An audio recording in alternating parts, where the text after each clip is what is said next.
Hello, everyone, and welcome back to Conversations with Tyler. Today I'm here with Peter Singer of Princeton University. Peter is one of our most important and influential intellectuals. For our purposes, what is new, there is a new and very much revised edition of Peter's classic book, Animal Liberation. It is now titled Animal Liberation Now, the Definitive Classic Renewed, and by my estimate, it's about 2/3 to 3/4 new material. Peter, welcome. Thanks very much, Tyler. It's been good to be with you. When large language models make it possible for us to speak with dolphins, what will be the first question you ask? What do you think of humans, maybe? And what do you think they will say? Nothing very positive, that's for sure, because a lot of dolphins have been caught in nets for catching tuna and impaled and to stop them eating fish that people want in some parts of the world. I don't think they'll think too well of us. And what do you expect the dolphin to ask you? So we explained to the dolphin that you're Peter Singer, right? Right, okay. What's the question? Why have you failed? Why have you failed to stop humans treating animals so badly? So I'll ask you the dolphin question. Why have you failed? It's harder than I thought it might be. And that begins, I think, with the fact that humans eat animals, and it seems like we're very conservative about what we eat. Relatively few people are prepared to really think ethically and openly about what they eat. They're worried about having to change that, eat something different, maybe stand out from their friends and family by not eating meat and therefore implicitly criticizing those people when they do eat meat. I think there's a whole lot of factors that just make it hard for people to make that fundamental change about what they eat. And without that, they're not really going to fundamentally change what they think about animals. I have a general question about how totalizing ethics can be, or how totalizing utilitarianism can be. So if someone says to me, as you likely would, well, at the margin, we should treat animals better, much better, I would agree. But if someone asks the question, say, do we wish that human beings had never settled the New World? And there would then be many more intelligent mammals alive in the New World today. I simply think that question is intractable, and that the limits of utilitarian reasoning are fairly tight around marginal changes, small events. So I'll ask you, do you wish that human beings had never settled the New World or New Zealand? No, I don't wish that. I agree that the question is intractable. I'm not sure whether it's intractable in a philosophical sense because we can't sum up the values, or whether there's just so much factual information that we don't have, including how do we make comparisons between the well-being of the bison, let's say, that were here more numerously as compared with the well-being of the humans. If you think, say, about the Earth's current population, which is about 8 billion human beings, can we conclude that it's too many because it's too much pressure on animals, or is that also an intractable comparison in the same way? Yeah, I don't think you can say it's too many or it's too few unless you make assumptions about the kind of technology that we have available to live in a sustainable way on the planet and to allow non-human animals to live as well. But also in that question, of course, there's the issue of how do we compare the value of human lives, and let's assume that they're human lives that are lived positively, that they are rich and fulfilling human lives, with the lives of non-human animals. I mean, I totally agree that they're different, and I think it's reasonable to argue that a rich and fulfilling human life contains more happiness than the life of, a cow or a sheep. I'm not going to deny that. I don't think animals are equal in the sense that their lives contain equal value with that of humans. But you still think in principle we should be trying to do these total comparisons of one state of affairs against another? Or are those just big picture questions that we need to set aside? We should be content with marginal comparisons? Because you're sounding like more of a marginalist than what I was expecting. I see. Well, I'm certainly prepared to say that clearly the suffering we inflict on animals in factory farms is indefensible. We cause far more suffering than any good we do for humans. Arguably, actually, it's a negative for humans as well.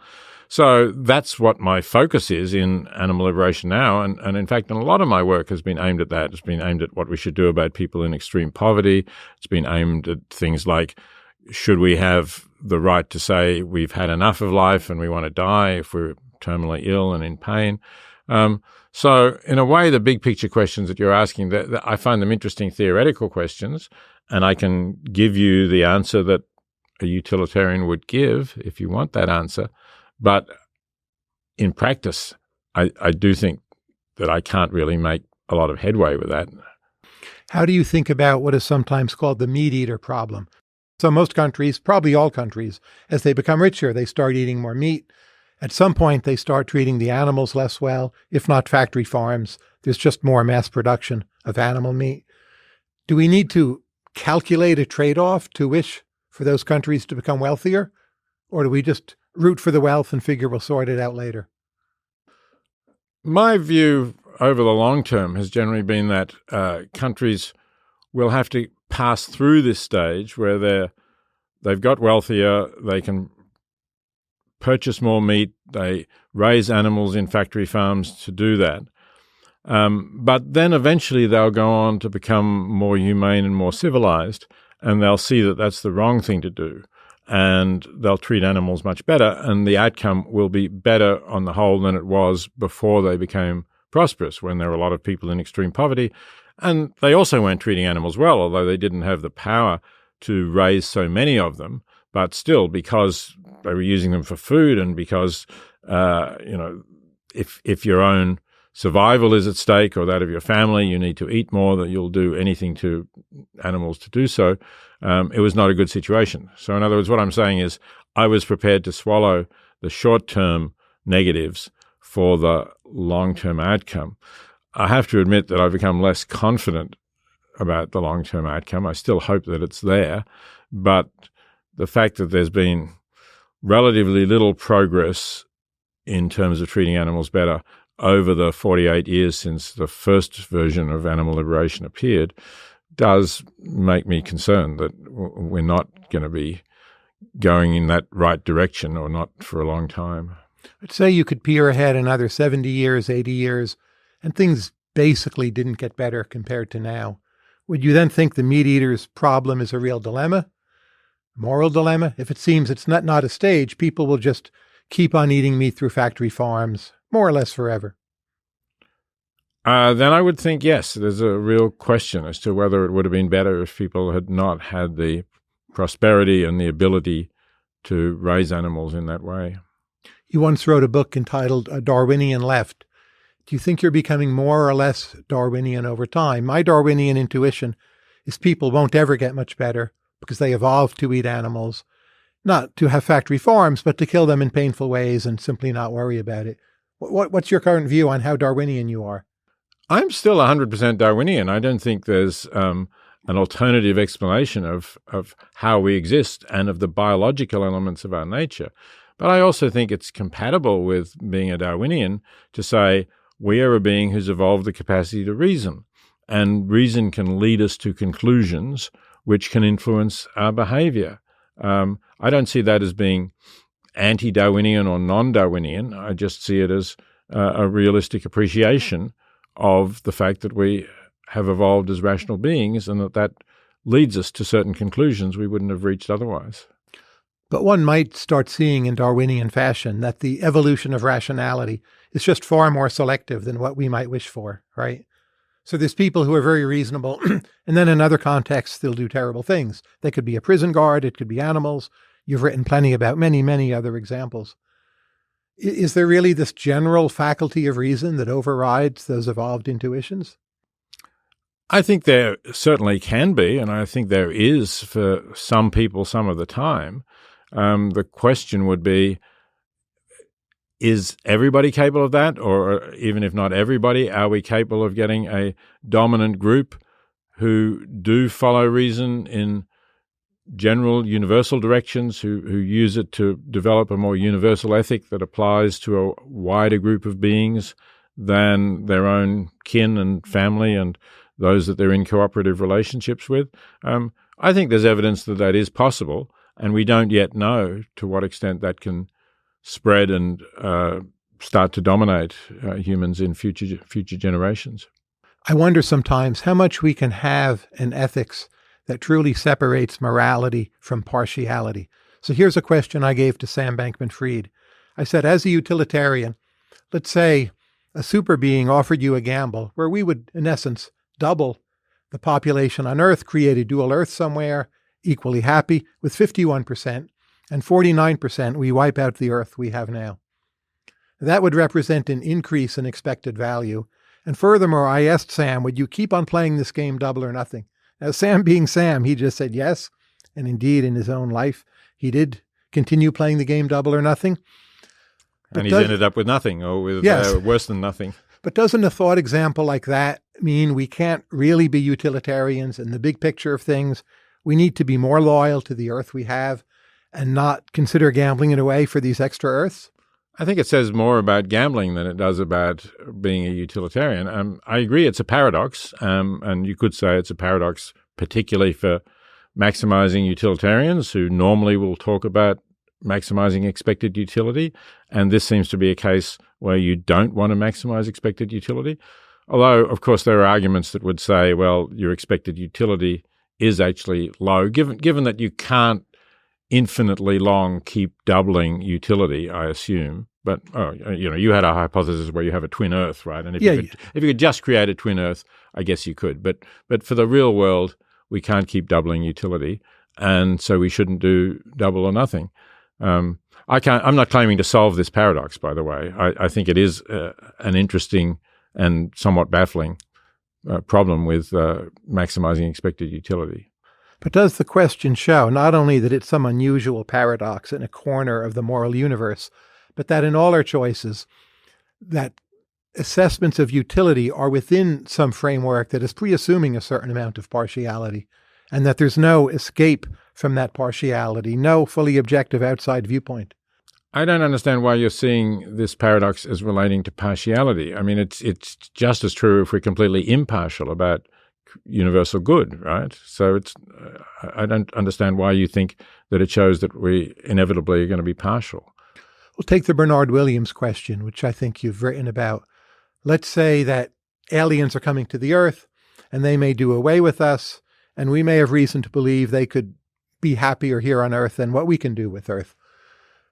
I don't think I know any utilitarians who would sign up to fight with the aliens, no matter what their moral theory would be. Okay, you've just met one. I've just met one. So you would sign up to fight with the aliens? If the hypothesis is like that the aliens are wiser than we are, they know how to make the world a better place for everyone, they're giving full weight to human interests, but they say, even though we're giving full weight to human interests, not discounting your interests because you're not a member of our species as you do with animals, but unfortunately it just works out that to produce a better world, you have to go. I'll say, okay, if your calculations are right, if that's all right, I'm on your side. And you're making them a little nice. You're calling them wise. They may or may not be wise. They're just happier than we are. They have less stress, less depression. So if they could rule over the Earth, they would do a better go of it than we would. So I would still side with the humans. I would not. I mean, what you've shown now is that their interests happen to coincide with the universal good. That's the way to produce more happiness, full stop, not just more happiness for them. And if that's the case, I'm on their side. How do we know there is a universal good? I mean, you're selling out your fellow humans based on this belief in a universal good, which is quite abstract, right? The other smart humans mostly don't agree with you, I think, I hope. Yeah, but you're using the kind of language that Bernard Williams used when he says, whose side are you on, right? You said you're selling out your fellow humans as if I owe loyalty to members of my species above loyalty to good in general, that is, to maximizing happiness and well-being for all of those affected by it. And I don't claim to have any particular loyalty for my species rather than the general good. But if there's not this common metric between us and the aliens, what you just measure, you hook people up to a scale, you measure, they have more of it than we do, let them come in. If that doesn't exist, what is the common good or universal good in this setting? I don't know if that doesn't exist, but you said they're happier than we are, which suggests that there is a common metric of happiness, and that was the basis on which I answered your question. If there's no common metric, I don't really have an answer. Or I would try to use the metric of overall happiness, and I'm not sure why I wouldn't be able to use that, but If we assume that I couldn't, then I would just not know what to do. So you wouldn't fight for our side even then? You'd throw up your hands or just not be sure what to do? This is not about a football team, right? You can give your loyalty to a football team and support them even though you don't really think that they're somehow more morally worthy of winning than their opponents. But this is not a game like this. There's everything at stake. To what extent for you is utilitarianism not only a good theory of outcomes, but also a theory of obligation? I'm sure you know the Donald Reagan literature. There's, you prefer the outcome with more utility, but what should I do? Can still be a complex question. Well, it can be a complex question in the sense that it may be that we don't want to directly aim at utility because we're likely to get things wrong. So I think normally if we can be confident in our calculations that we are doing the right thing, then I think the obligations that we have are to maximize utility. But it's been argued that we're more likely to make mistakes if we do that, and rather that our obligations should be to conform to certain principles or rules. And I think that depends on how confident you are in your ability. I certainly think we should follow rules of thumb sometimes when we can't be sure of what's the right outcome, and we should do what generally is accepted. And, you go back to Sam Bankman-Fried, obviously, I think that was his mistake. He was too confident that he could get things right and fix things and didn't follow basic rules, or at least it's alleged that he didn't follow basic rules, like don't steal your client's money. But isn't there a dilemma above and beyond the epistemic dilemma? So say you, Peter Singer, you're programming a driverless car and you're in charge. Ideally, you would like to program the car to be a utilitarian and Benthamite car, that if it has to swerve, it would sooner kill, one older person than two younger people and so on.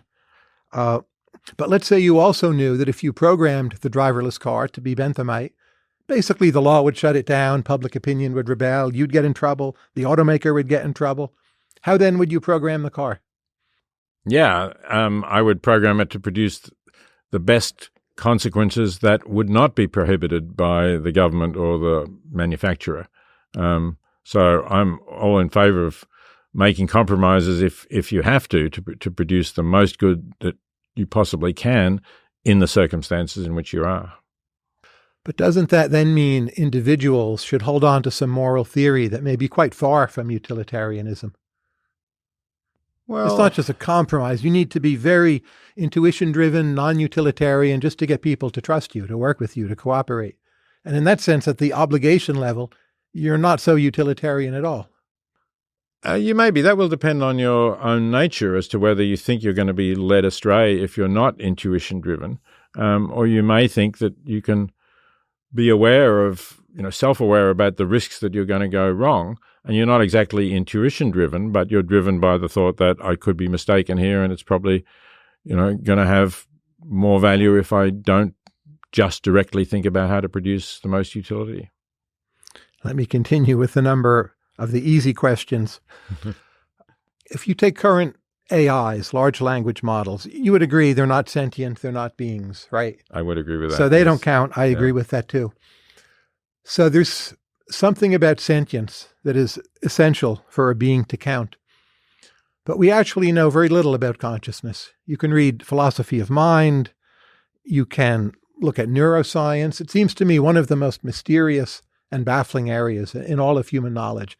We have introspection. I'm not sure how much to trust introspection. So does it worry you to be erecting a moral theory based on sentience, some notion of utility, happiness, when all of our scientific inroads toward that concept seem to be, at least for the moment, very, very badly flawed? So they're incomplete, certainly. Are they flawed in the sense that would lead us astray in terms of making those decisions based on sentience? I'm not convinced of that.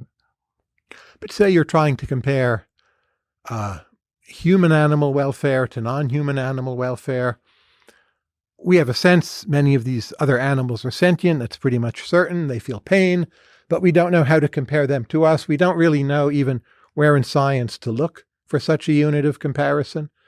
How do we know they don't just overwhelm our well-being? Derek Parfit-like conclusions. Doesn't one just become a radical agnostic if all of our judgments rely on this utility thing, which to me is somewhat mysterious? So I don't think you have to be completely agnostic about all these issues. I think there are some cases, and again, I would instance factory farming, where we can be very confident that what we're doing is causing more pain and suffering than it's doing good to us. But that's not to say that there aren't a lot of other questions, including that question you asked about, is it good that humans colonized North America, where it's harder to make those decisions because they are involving comparisons.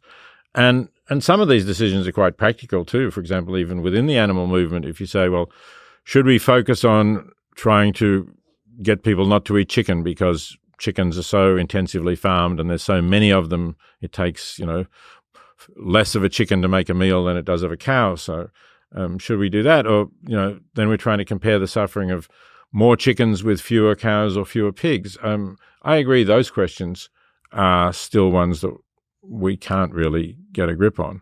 But it doesn't mean that there's nothing we can do that is based on sentience, happiness, suffering, and so on. If there are many intelligent and sentient space aliens, would that make the extinction of the human race less of a tragedy?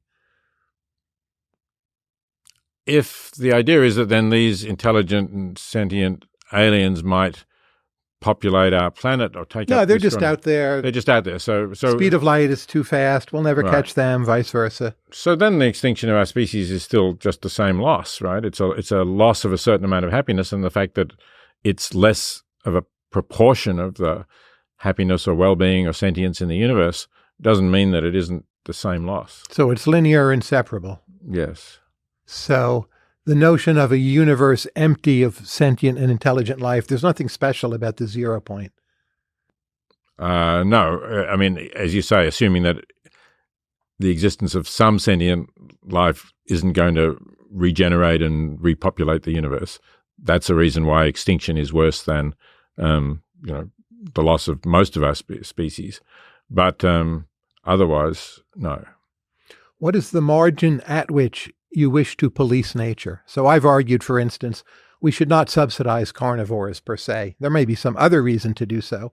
But the idea, we're going to introduce wolves back into this national park, should not be an especially desirable prospect. What's your view on that, and where should we stop? Yes, that was a interesting pioneering article that you wrote, I think, Policing Nature. And I tend to agree with it. So I think it's reasonable to raise a question about why we should reintroduce predators. And as you said, there may be effects on other animals and plants in the area where we're reintroducing them. But to do so just for its own sake, just because they were once here and were once part of the ecology, is not, to my view, a sufficient reason for introducing them if we know that is going to increase the suffering of some prey animals. But how much should we spend trying to thwart predators? I think that's difficult because, again, you would have to take into account the consequences on not having predators and what are you going to do with the prey population. Are they going to overpopulate and maybe starve or destroy the environment for other sentient beings? So it's hard to say how much we should spend trying to thwart them. I think there are questions about reducing the suffering of wild animals that are easier than that, and that's a question that maybe at some stage we'll grapple with when we've reduced the amount of suffering we inflict on animals generally. But I don't think it's not nowhere near the top of the list for how to reduce animal suffering. What do you think of the fairly common fear that if we mix the moralities of human beings and the moralities of nature, that the moralities of nature will win out? Nature is so large and numerous and populous and fierce. Human beings are relatively small in number and fragile.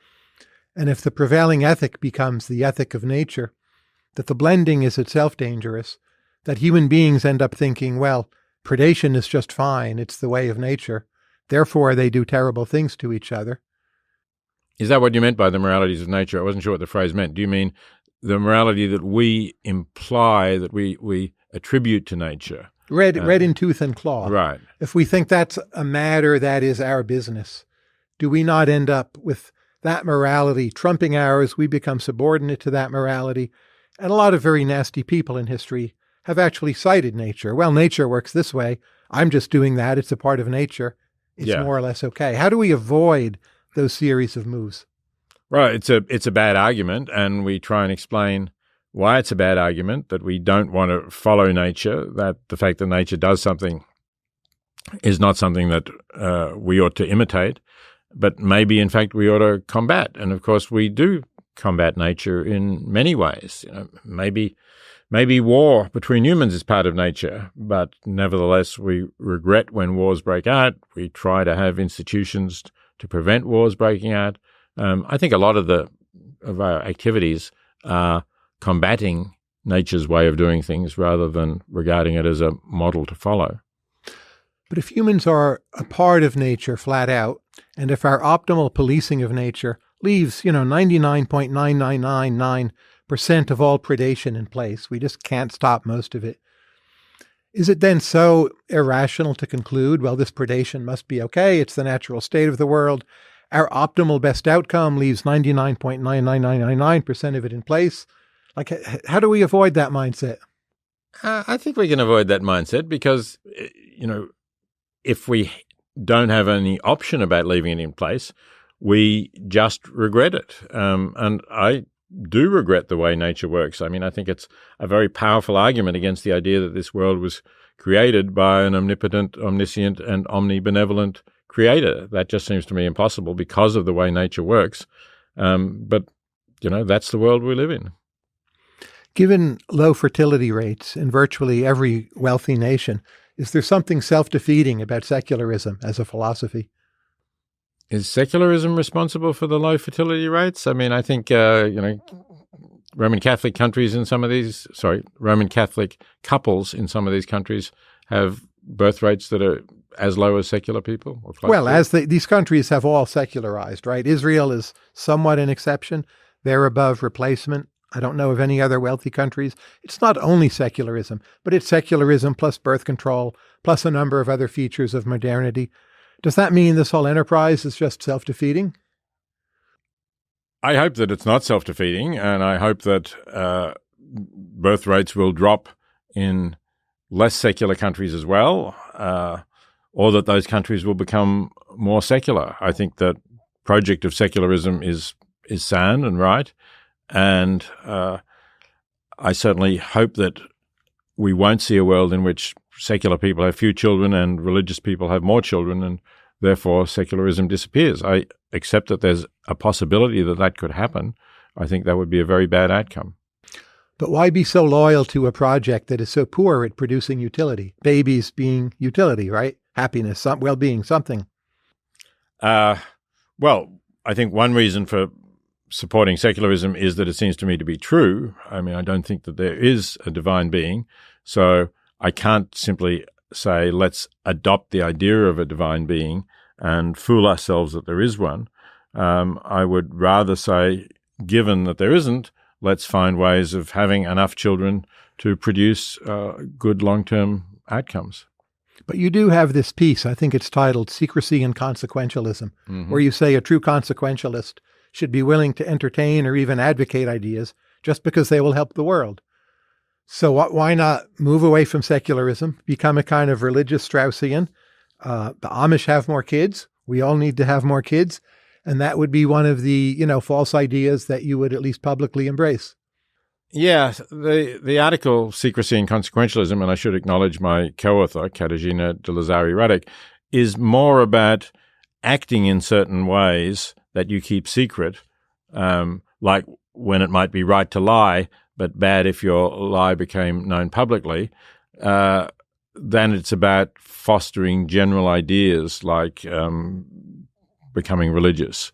And I would think that there would be sufficient negative consequences to that particular idea that we wouldn't want to do it anyway. Should abortion be legal or illegal, say in Western countries? I think abortion should be legal. From a utilitarian point of view, which I would not myself apply to abortion, but why isn't it just better to have the babies? The benefit to the baby to be, seems to outweigh the costs to the family. Well, for a start, not all abortions reduce the number of children who will be born. Often abortions terminate a pregnancy that is poorly timed, but the couple have a plan to have X children, and they will have X children. But surely, on average, the number of babies will go down, right? If abortion is legal. Possibly it will on average, but those babies would be born to mothers who did not want to have them at that particular time. Maybe their circumstances were ones that would have made it difficult for them to bring up the child well, and so the child might be a less happy child, and the mother or the parents might also be much more stressed because they had to rear a child at a time that wasn't suitable for them. So the fact that, yes, there'll be an extra being in the world, and we can hope that being is going to have a positive life, still doesn't mean that abortion actually is maximizing utility. But that's a lot of stress on the family to outweigh the value from a whole new life. And then that baby will become an adult, in turn have other children. If the optimal discount rate is lower 0, it's really a lot of future gain you're foregoing, right? So, but I mean, you're assuming that having more children in the world today is a net positive, which may be the case, but there are also negatives to it in terms of that child and then adult will continue to use products that consume energy and produce more greenhouse gases and deprive wildlife of habitat. So there's a whole lot more involved than just simply saying having another child is a plus. Sure, but you don't say, well, once population falls enough due to low total fertility rates, well, then the time will come to ban abortion. I've never met a person who made that calculation. They're either, for or against abortion being legal. They don't say, at current population levels, but in 80 years, get back to me, I'll change my mind. Which suggests to me it's just not a utilitarian calculation. I do think it would make a difference if the world were underpopulated. There's one question is whether you would make it illegal. Another question is whether you would discourage it or think that individual women who had abortions were doing something wrong. So those are all, I think they are relevant factors. But if what you want, if population falls and you want to have more people, then I think there would be better ways of doing that than prohibiting abortion. You would give baby bonuses as but do both, right? You don't have to do one or the other. Well, but you're probably going to get enough of a population increase by doing the ones that involve more conception rather than more pregnancy termination. Now, you're one of 3 co-editors of the Journal of Controversial Ideas, which I believe started in 2021. Is that correct? I think we produced our first issue then, yes. What have you learned doing that? So I've learned that there is a need for our journal, actually. I suppose I thought that when we began, but I wasn't really sure. But one of the interesting things is that we have published a number of interesting papers. I'm not necessarily saying I agree with them, but papers that have worthwhile ideas that should be out there, which would not have got published otherwise, which were being rejected. And that happened in the most recent issue, which we just published at the end of April this year, with an article called Merit in Science, which actually had 29 co-authors. I think 2 of them were Nobel laureates, and was objecting to the fact that, as the authors claimed, positions, research jobs, and also research grants were not simply going to those with the best qualifications or the greatest merit in scientific terms, but were going also on the criteria of maximizing diversity and inclusion. And the authors of that paper, as I say, distinguished group of scientists, submitted it to the Proceedings of the National Academy of Sciences and was told that they wouldn't publish it because it might be harmful to some people. And I think they shopped it around to another couple of journals before somebody suggested they send it to us. It was published in the Journal of Controversial Ideas. It was written about in the Wall Street Journal and the New York Times. We've had 100,000 views in the month since we published that issue, which for a peer-reviewed academic journal is pretty unusual. And it's open access, right? It is free open access. That's right. We are supported by donors. Anybody who would like to donate to us, please do so. But we're managing. If you look only at submissions and not acceptances, what's the most common topic you see crossing the desk of the journal? At the moment, I would say it's transgender issues. Because there's so few outlets where you can say your mind, or? There's a lot of hostility about it. So there's two things about our journal. One is, as I say, that we are prepared to publish controversial ideas that other places are not prepared to publish. The other is we're prepared to publish under a pseudonym if the authors don't wish to be identified with the article. And so roughly, I'd say about a third of the articles in each issue, authors prefer to publish under a pseudonym. And in the area of transgender studies, that's because many academics have been severely abused and harassed and their lives made quite difficult if they have published things that were seen as transphobic, although I think that term is used far too broadly. We could simply say they were not accepting the idea that a person's identification as a gender is necessarily the last word as to what their gender is. Do you worry that with AI, everyone will just be identified? Oh, whose writing style is this? And it will tell you? That's a possibility. Actually, I must admit, that's one I hadn't thought of. It could be a worry. I don't know whether maybe we'll get an AI that will be able to mix people's writing styles so that they're harder to identify. Do you ever reject good or potentially good pieces just because they're not controversial enough? Yes, and we say that in our call for papers, that articles must be controversial in some sense, and we tell our reviewers that, and occasionally they write back and say, yeah, this is a reasonable article, but I don't see why it couldn't get published in any other journal, so we don't publish it then. Organizationally, institutionally, put aside philosophy, but what do you think of the current effective altruist movement? So I think it's making progress. I think it's a good forum for ideas, and I think it's had significant influence. So on the whole, I view it positively, which is not to say that I view every aspect of it positively. Let's say you were called in to give advice, and probably you have been. What do you tell them they should do different? I've had concerns about the extent to which effective altruism has moved in the direction of very long-term thinking about the future.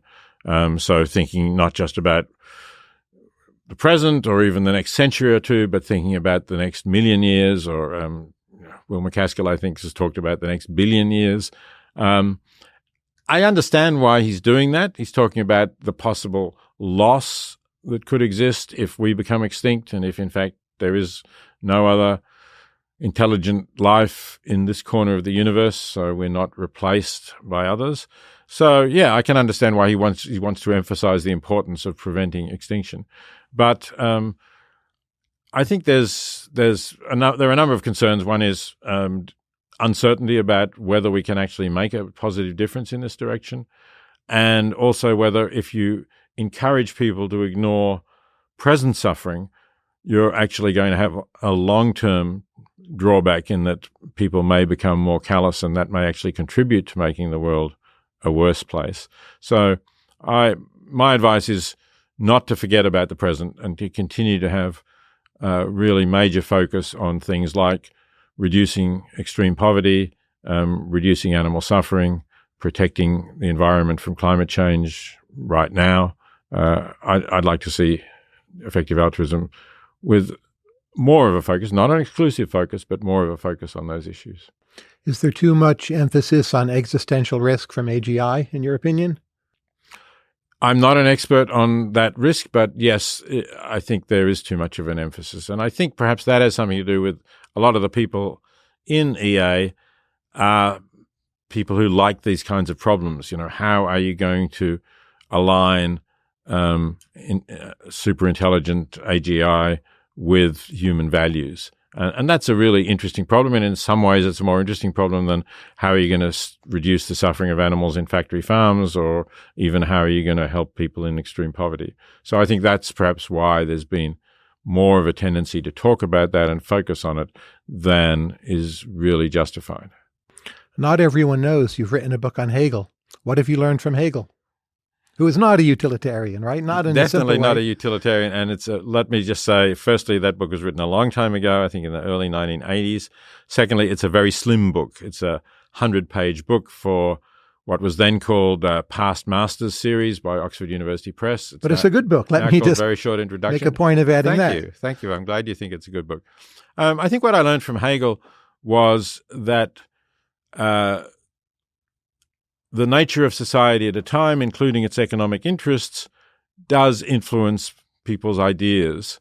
And of course, that's an idea that a lot of people will associate with Marx, but Marx really, I think, took that from Hegel. So I'm going to say that that's an insight that I learned from Hegel rather than from Marx.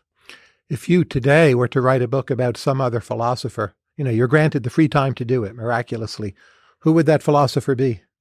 Well, I did, again with Katarzyna de Lazari-Radek, write a book about Sidgwick. And Marx too, yeah. Yeah, I have written a very short book about Marx as well, yes. But, I'm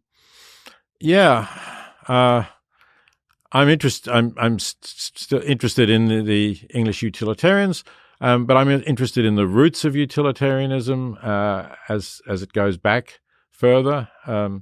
So I'm not sure. David Hume's certainly a favourite philosopher and in some sense an early utilitarian. I suppose if I had free time to write, Hume would certainly be a candidate. Where did Parfit go wrong? So the final 2-volume set, to me, it seems like a mess. Intellectually, what happened there? It's a 3-volume set now, right? 3, okay, yes. You think the whole 3-volume set is a mess, or you think the 3rd volume is a mess? Or it's often interesting, but the whole thing to me seems a mess. The project is too hard. He's not thinking marginally enough. And to make all of consequentialism and maybe Kantianism compatible, I just don't think it can be done. I like the fact that you think the project is too hard, and you started off by asking me about whether it was a good thing that humans settled North America.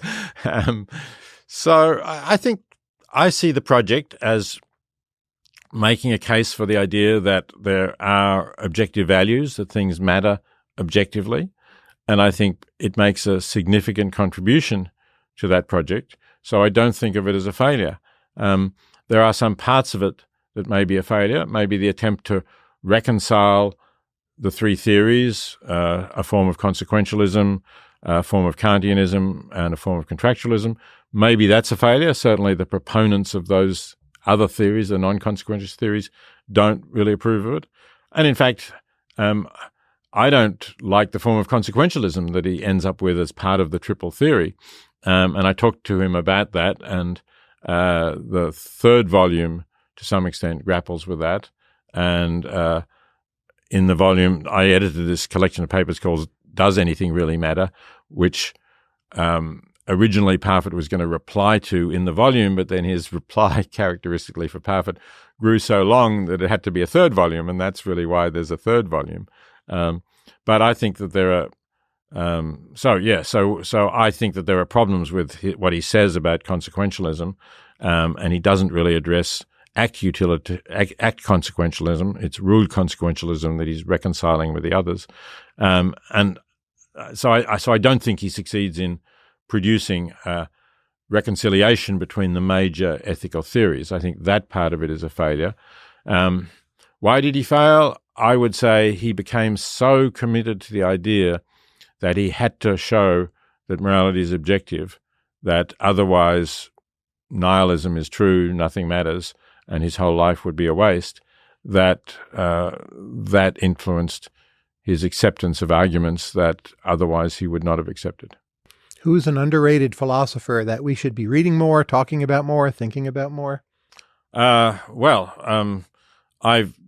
used to say that Sidgwick is an underrated philosopher because he's the best of the utilitarians of the 19th century utilitarians, and he certainly was neglected. And that's why Katarzyna and I wrote The Point of View of the Universe, to try to show that he is a great philosopher and that his ethics is still relevant. But other people like Parfit have also praised him. So I'm not sure to what extent he's still neglected. Say someone active today whose work you admire, maybe not even in your areas. Okay, as a younger philosopher, and I must admit he was one of my students, I greatly admire Richard Chappell. He's somebody who has a fairly popular Substack blog now, and has a little book on Parfit, in fact, we're talking about, does a lot of interesting work. I'm a big fan of your book, Pushing Time Away, My Grandfather and the Tragedy of Jewish Vienna. A few questions in that direction. Should we respect the wishes of the dead? Yeah, that's a good question. And just, I had that feeling in writing this book because, so for those who don't know, this book is about my maternal grandfather who was a victim of the Holocaust. I was born after the Second World War, so of course I never knew him. He left a lot of papers, a lot of writings, and I wanted to read them. And in a sense, I suppose I thought in reading them, and then subsequently when I decided to write about him, that I was bringing him back and undoing the terrible crime that the Nazis committed against him and so many others. But did I really think that I had an obligation to do that because of he might have wished it? I toyed with that idea, but I never fully convinced myself of it. But never fully rejected it either, right? Yes, perhaps that's true. I've held different forms of utilitarianism throughout my career, and for quite a long time I was a preference utilitarian. And a preference utilitarian thinks that the good you should maximize is the satisfaction of preferences. And there's a question then about whether the preferences of the dead count. And my supervisor at Oxford, R.M. Hare, thought that they did. So he thought, in fact, that if there was some ancient Roman and you stumbled across his tombstone and he engraved on it, "I want an oil lamp to be burning on my gravestone forever," that gave you a reason, not necessarily an overriding reason, to put an oil lamp on his gravestone and to watch that it kept burning. I wasn't totally convinced of that, I must admit. But if population shrinks and the past accumulates, we're going to be in big trouble, right? Yes, that's right, because we'll all have to be looking after the preferences of all of those in the past. But anyway, as I'm now a hedonistic utilitarian, so on that view, no, the only reason to pay attention to the wishes of the dead is that the living will have more confidence that their wishes will be respected. Referring especially to early 20th century Vienna, during times of great cultural achievement, are most thinkers utilitarians? And I would say no, but I want to hear your view.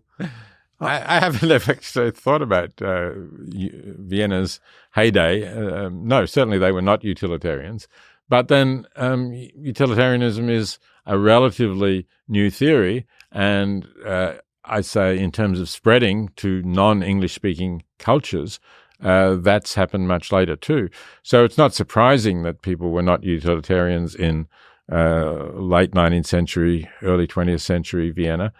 But they knew enough. They knew Bentham and Hume, and they knew consequentialism in some form. They could have been. It wasn't some mysterious idea they'd never heard of. Isn't this like the driverless car problem, where you actually want a society of non-utilitarians? I don't know. Do you? I mean, again, yes, it was there were some wonderful works of culture and art produced, but the working class had a very rough life, and maybe they would have had a better life if there'd been more utilitarian thinking. If I try to think today which government in the world is most utilitarian, not globally, not for animals, but just for its own citizens, I would tend to think that's Singapore. Does that make sense to you? It's quite possible. I think the Australian governments are actually reasonably utilitarian, and I'm more familiar with them than I am with the governments of Singapore, but Singapore's a strong candidate. If I think of Singapore, it's a big success. People are quite well off. They have more freedom than a lot of outsiders like to admit. But it seems not that happy to me relative to per capita income. Australia, relative to income, seems really quite happy to me. Are those consistent with your impressions? I mean, maybe there are things that utilitarianism has no control over, like a better climate. It's not sort of hot and sticky and humid like it is in Singapore all the time. Australia has great beaches. The natural assets will play a role in how happy the population is. On your book about your grandfather, your ancestors, at the very last page of the book, you say that justice was done to the Nazi leaders. And I fully agree. But for a pure utilitarian, what does that mean? I think we want to punish people who do great evil as a way of indicating that it's got an expressivist function, that this was a terrible thing that they did, and so this is a kind of ultimate condemnation that people should learn from, be educated from, and also a deterrent function if other people think that they're going to get away with that. But in terms of just downright justice, flat out right and wrong, so I consider myself a 2/3 utilitarian, but not completely. You're more than 2/3. Can I pull you down to 2/3 and bring in justice for these extreme cases where you can just point and say that was wrong? I think we all have that intuition. It's not that I don't have any retributive intuitions. I don't want retribution. I just want to be able to say it's wrong without having to count up the utils. Sorry, to say that what they did is wrong, right, and that they should be punished for it. Sure. But it's not that I want retribution per se. Right. As you noted, there are other reasons to punish them. Yes. So I'm happy to say that what they did was wrong and they should be punished for it, and that, at a level that is compatible with utilitarianism, but also compatible with a lot of other views. Is that enough for you? But is there some non-utilitarian reason that you're willing to call your own and let in the door? And if so, how do you stop that reason from growing? Yeah. So, at a theoretical philosophical level, I'm going to say no. It's all explicable in terms of the utility. But, as I say, that doesn't mean that I don't have non-utilitarian intuitions about it. What do you think of Freud as a philosopher? So I don't think Freud was a great philosopher. I think that if he were a great philosopher, he would have been more open to different ideas, and clearly he was highly authoritarian in his thinking. He had a set of ideas and wasn't really prepared to brook opposition to them, and that's why my grandfather broke with him, along with Alfred Adler, when the split between Freud and Adler occurred. My grandfather, this is what my mother and aunt told me, my grandfather acknowledged that Freud was in some sense the greater genius, but just really didn't like the way he behaved and how authoritarian he was, and therefore sided with Adler. And I think, if Freud had been more open to ideas, he wouldn't have treated dissent, whether Adlerians or other forms of dissent, in the way he did. Why does so much of professional philosophy today seem so boring? It's my subjective opinion, but I meet many philosophers who, to me, don't seem philosophical at all. Not at all the case with you or the other guests we've had on this show. But what has gone wrong? Or do you challenge my premise? No, I don't really challenge your premise, although I do think there's a lot of good work being done in philosophy. Sure. But I think there's obviously immense competition for jobs, and particularly for tenured jobs. And you're going to be reviewed, your case for appointment or for tenure is going to be reviewed by your peers, other philosophers, and they are going to look for work that is the kind of work that gets published in a highly rated journals, which is going to tend to be work that reviews, criticizes, builds on work that is already going on in those journals. So I think it's difficult for young people to break away and say, here's a different area that I want to work in, here's something that is broader, less narrow, that I want to work in. And so we tend to get articles which say, well, here's a theory that some philosopher holds. I've got an objection to one part of this theory, and maybe I've got an alternative to that. And so in a sense, it instead of aiming for the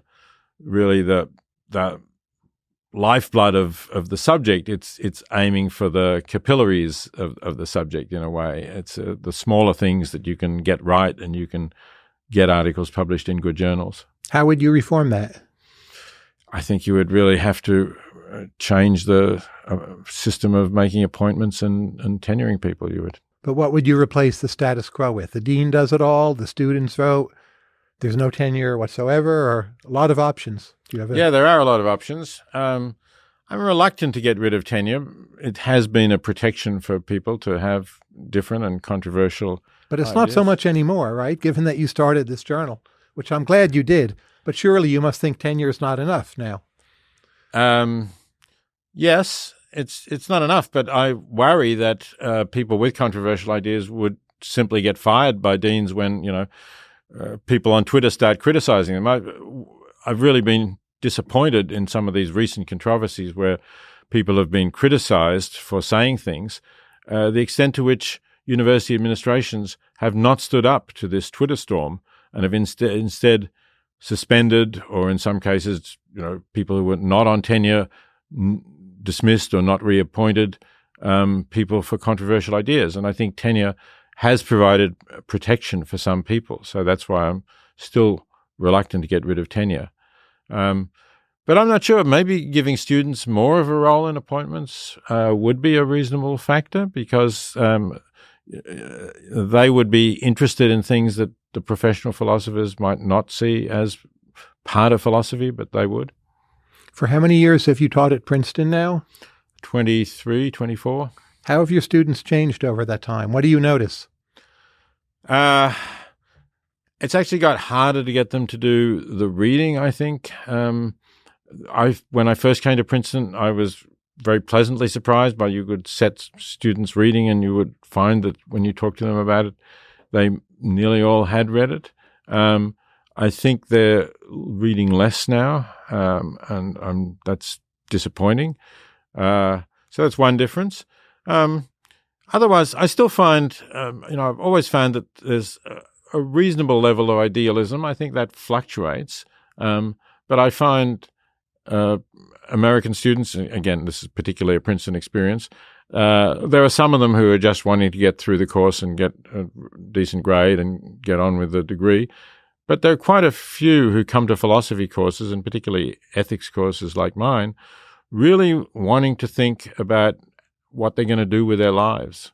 How, what are their ultimate values? How are they going to live? And I find that refreshing, and I don't think that's changed dramatically in any direction, either up or down, over the 24 years I've been at Princeton. Last three questions. First, is a mental state utilitarian? Surely you're concerned with happiness. What advice might you give us today to enjoy our own lives better? Oh, I am very concerned with happiness, and the advice I would give is to think about making your life fulfilling and meaningful, not to think that it's just about earning more money, buying more consumer goods, having a richer lifestyle, but contributing to making the world a better place. So this is obviously the goal of effective altruism, but there's a lot of psychology research showing that people who are generous and are thinking of values and in their lives are in harmony with values do actually find their lives more rewarding and more satisfying. In the spirit of your new book, Animal Liberation Now, what are three things we can do to help other sentient beings? Well, firstly, we can stop eating non-human animals, and particularly, I would say, stop eating animal products from factory farms. That seems really important. Secondly, we can support the organizations that are trying to combat factory farming. And if you want to find the best ones, you can go to Animal Charity Evaluators, which is like an effective altruism site for animal charities. And thirdly, you can get political about this. You can tell your political representatives at all levels of government that animals matter and that you're going to be more likely to vote for people who have strong policies on animal welfare. Final question. After your book tour is over, what will you do next? So I'm going to relax a little bit from what I've been doing. I'm going to be teaching my final semester at Princeton because I'm retiring from Princeton at the end of the fall semester. And I'll want to put some time into doing that. And then I'm going to stop and think, are there still other things that I'm really keen to write and do? I'm sure I'm going to be speaking, doing short-form writing about the issues that are important to me. Do I still have a major book in me? At this stage, I must admit I'm not sure what that would be, but I've been working hard on Animal Liberation Now, and more recently been trying to promote it and publicize it. So I think I need to take a break and take stock and think. Peter Singer, thank you very much. Thank you, Tyler. It's been terrific talking to you again.